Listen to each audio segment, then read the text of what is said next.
Imagine a world on the brink of nuclear devastation. Threats are rising, and the unthinkable could become reality at any moment. What would you do to survive? Would you rely on luck, or would you prepare for the worst?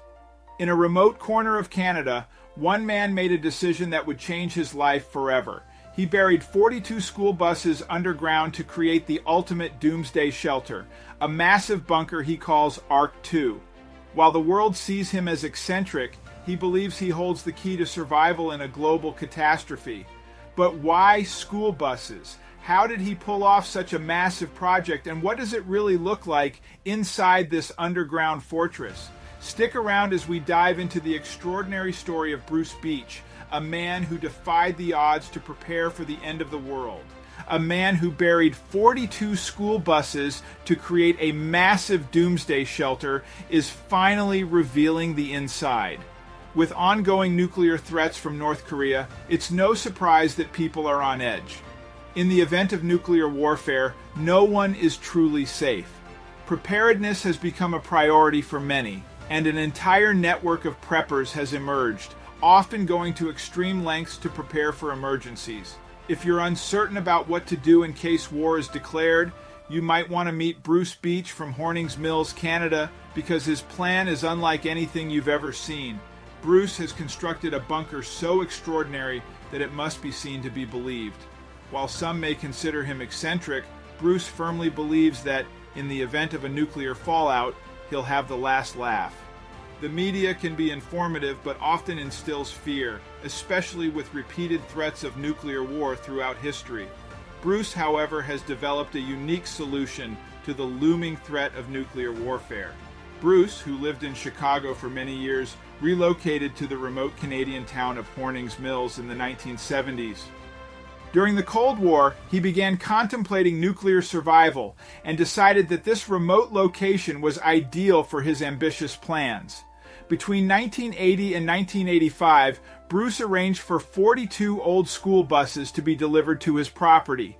But why would anyone stockpile school buses? The answer is astonishing. Bruce buried the 42 school buses in a massive underground pit, covering them with concrete for added reinforcement.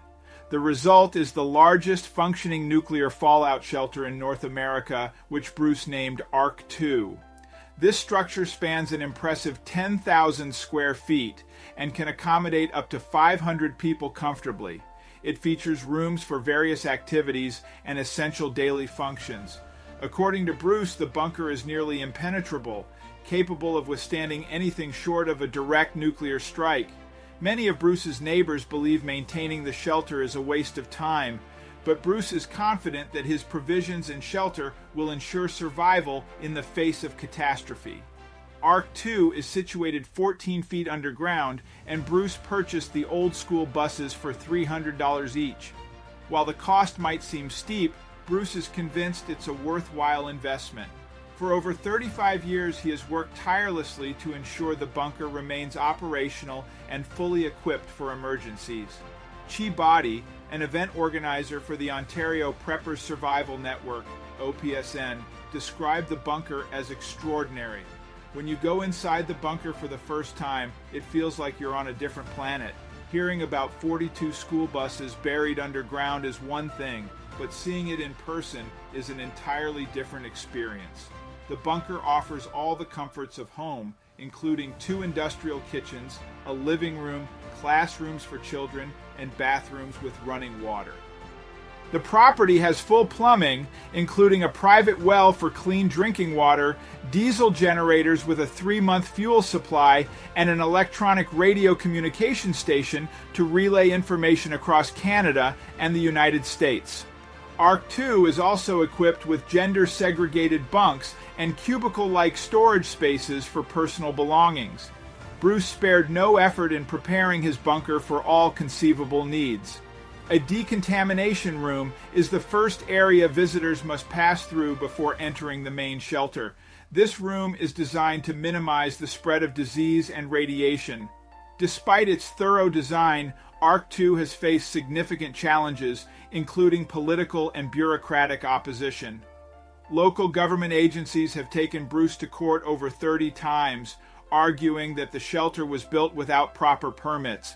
The fire department in the nearby town of Shelburne has been especially critical, sealing the bunker twice due to safety concerns.